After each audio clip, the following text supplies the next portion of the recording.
नमस्कार, आप देख रहे हैं हल्ला बोल। आपके साथ मैं हूं प्रभंजन।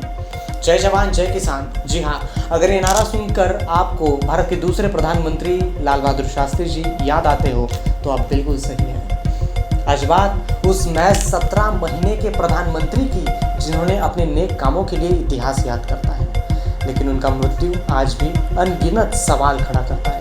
पाकिस्तान के साथ लड़ाई के बाद ताशकंद गए भारत के प्रधानमंत्री लाल बहादुर शास्त्री ऐतिहासिक समझौते के बाद लौटे ही नहीं। ताशकंद समझौते की रात 2:30 बजे भारतीय समय अनुसार उनकी मौत हो गई। उनके मौत के इस पहलू के बारे में सबको पता होना चाहिए।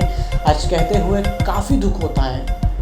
ये बहुत दुख की बात है कि आज अगर हमारे देश में किसी अभिनेता की मृत्यु होती है तो पूरा देश शोक की लहर में जाता है, उसकी चर्चा करता है। पूरे देश में शोक की लहर आती है, लेकिन जो व्यक्ति जो सही मायनों में भारत के मिट्टी के लाल थे, उनकी पुण्यतिथि पर शायद ही उनको कोई याद करना जरूरी मानता है। कोई नहीं बताता कि आखिर किन परिस्थितियों में शास्त्री जी का मृत्यु हुआ था, और कोई ये बताना जरूरी नहीं समझता है कि आखिर उनकी मौत का सच क्यों सामने नहीं आया। महज 17 महीने में शास्त्री जी ने दुनिया को कुछ ऐसा दिखाया, भारत की ताकत का अंदेशा दिया। जय जवान जय किसान के नारे के साथ शास्त्री जी ने 1965 की जंग में पाकिस्तान के अहंकार को जड़ों से तोड़ा था। आपको बता दें कि 1965 की जंग में उसके बाद ताशकंद में भारत और पाकिस्तान के बीच समझौता हो रहा था, जो समझौते का मुख्य कारण था रशिया के तत्कालीन प्रधानमंत्री ने यह समझौता साझा किया था। 1965 की जंग के बाद ताशकंद में भारत और पाकिस्तान में समझौता होने जा रहा था।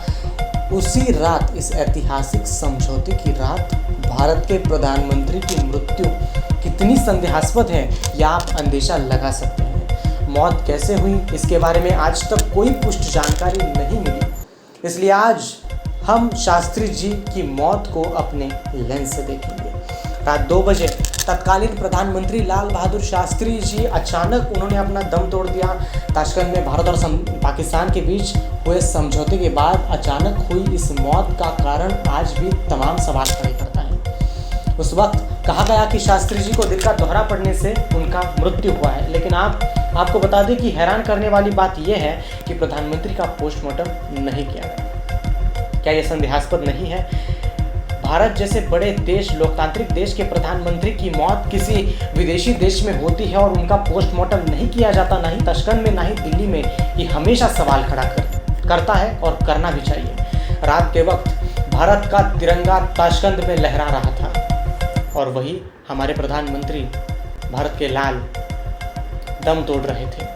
उस वक्त भारतीय सलाहकार और पत्रकार कुलदीप नैयर ने बताया था कि लाल बहादुर शास्त्री जी ने उनके पत्नी ने सलाहकार कुलदीप नैयर को बताया कि उनका शरीर नीला पड़ा था। मृत्यु के बाद अगर किसी व्यक्ति का शरीर नीला पड़ता है तो ये जहर देने वाली कॉन्सेप्ट में जोड़ा जाता है, और हार्ट अटैक में शरीर नीला पड़ना नहीं आता। शरीर पर कुछ कट्स भी थे, लेकिन भारतीय सलाहकार और पत्रकार जो ताशकंद में प्रधानमंत्री के साथ थे, उनको उनका पार्थिव शरीर दिखाया नहीं गया। ये और एक संदेहास्पद बात जो प्रधानमंत्री शास्त्री जी के मृत्यु पर और सवाल खड़े करती है। स्वतंत्रता के बाद पहली बार ऐसा होने जा रहा था कि भारत पाकिस्तान के मंसूबों को ध्वस्त कर रहा था, ताशकंद में समझौता कर रहा था। इस वक्त प्रधानमंत्री लाल बहादुर शास्त्री अपने उन फौलादी इरादों के साथ वहाँ पर पहुँचे थे और दुनिया को बताया कि भारत अपने मंसूबे तय करने के लिए समझौता नहीं करेगा। उनके कद, शास्त्री जी के बारे में ये बोला जा रहा है कि शास्त्री जी का कद भले ही छोटा हो, लेकिन उनके इरादे और देशभक्ति बहुत ऊंची थी। उनके कद और उनके नेतृत्व क्षमता की हंसी उड़ाने वाले ये देख रहे थे कि भारत के प्रधानमंत्री शास्त्री जी कैसे दुनिया में भारत की ताकत का प्रदर्शन कर रहे हैं। हालांकि यह सब अभी इतिहास की बातें हैं। ये इतिहास के पन्ने ज़रूर है, हम इतिहास के पन्ने पलटकर कुछ बदल नहीं सकते, लेकिन ये बात भी उतनी ही सच है कि अकाल और संदेहास्पद मृत्यु के पीछे कोई चाल थी या ये नैसर्गिक था, ये आज तक पता नहीं चला। शास्त्री जी निष्पक्ष तौर से बहुत सरल इंसान थे। उनके विचार सरल थे, उनकी वेशभूषा बहुत सरल थी, उनकी लाइफस्टाइल बहुत आम आदमी जैसी थी। शायद यही कारण है कि आज इतिहास उनको इतने प्रखर रूप से याद नहीं करता जितना दूसरे प्रधानमंत्रियों को किया जाता है, और ना ही उनकी पुण्यतिथि और उनके जन्मदिन को याद करता है और उसकी ज़रूरत मानता है। यहाँ गौर करने वाली बात ये भी है कि किसकी पुण्यतिथि और किसका जन्मदिन कितने जोर शोर से मनाया जाए। आपने गांधी नेहरू परिवार के लोगों की पुण्यतिथि और जयंती पर बड़े बड़े आयोजन ज़रूर देखे होंगे। हमारे देश में लाल बहादुर शास्त्री जी को छोड़कर जवाहरलाल नेहरू, राजीव गांधी, इंदिरा गांधी और महात्मा गांधी जी के पुण्यतिथि को बहुत महत्व दिया जाता है, लेकिन शायद बहुत कम से कम लोग ये जानते हैं कि 2 अक्टूबर को जब गांधी जी जन्मे थे उसी दिन भारत के लाल भी जन्मे थे।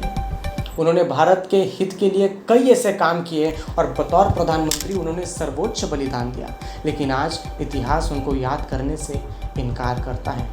सोचने वाली बात है, बहुत सोचने वाली बात है। रहिए खबरदार।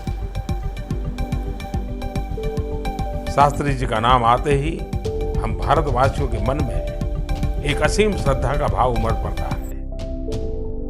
उनका सौम्य व्यक्तित्व हर देशवासी को सदा ही गर्व से भर देता है। लाल बहादुर शास्त्री जी की यह विशेषता थी कि बाहर से वे अत्यधिक विनम्र दिखते थे, परंतु भीतर से चट्टान की तरह दृढ़ निश्चयी थे।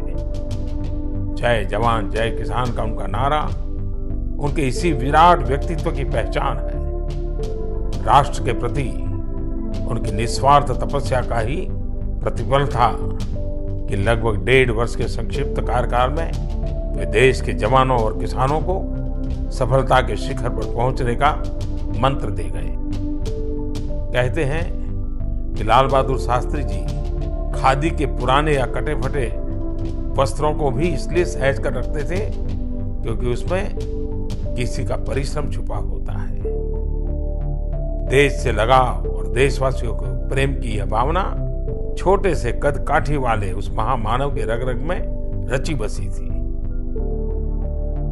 वहीं शास्त्री जी का जीवन हमें विनम्रता और सादगी का संदेश देता है।